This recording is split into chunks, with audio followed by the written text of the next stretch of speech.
गाव नेलकरंजी दरवर्षीप्रमाणे गेल्या वर्षी 10वी स्टेट बोर्डचा निकाल लागला।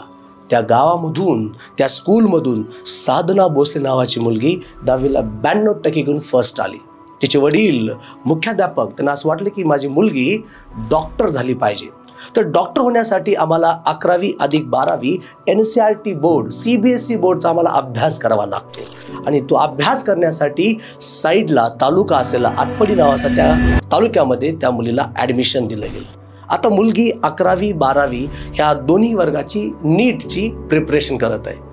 पण डिफरन्स हा आहे की ही मुलगी अगोदर स्टेट बोर्डला होती, ती सेमी असेल किंवा मराठी असेल, पण डायरेक्ट NCERT बोर्डचा अभ्यास करत असल्यामुळं काही पार्ट डिफिकल्ट जात असेल आणि ह्या पार्ट डिफिकल्ट जात असल्यामुळं जे सराव पेपर होतात दर रविवारी त्या सराव पेपरला स्कोर कमी येत असेल।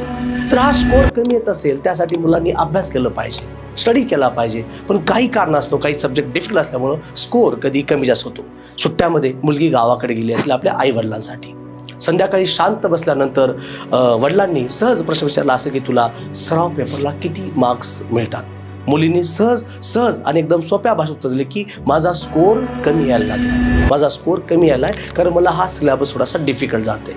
वडिलांना थोडासा संताप आला, त्यांनी रागाच्या भरात आणखी काही 2-3 गोष्टी मुलीला बोलल्या, पण मुलीनं उलट थोडंसं रिव्हर्ट उत्तर केलं की तुम्ही जर अभ्यास करून कलेक्टर का नाही झालं। ह्याचा अर्थ वडिलांना आणखी संताप वाढला। हा जो संताप इतका डेंजर झाला की त्या वडिलांनी त्या मुलीला साईडला जात्यावर असलेल्या खोट्यानं मारहाण केली, इतकं मारहाण केली की त्या मुलीला आपला जीव गमवावा लागला। आणि हे बापामधलं किंवा माणसामधलं एकदम हैवानियत आहे। मग पालकांनी मुलांसाठी स्वप्न बघणं की माझा मुलगा डॉक्टर झाला पाहिजे किंवा इंजिनियर झाला पाहिजे, हे स्वप्न बघणं बरोबर आहे का चुकीचं आहे, का तो मुलांनी सुद्धा अभ्यास केला पाहिजे का नाही केला पाहिजे, येणाऱ्या व्हिडिओजमध्ये आपण एकदम डिटेल ह्यामध्ये चर्चा आणि सखोल अभ्यास करणार आहोत।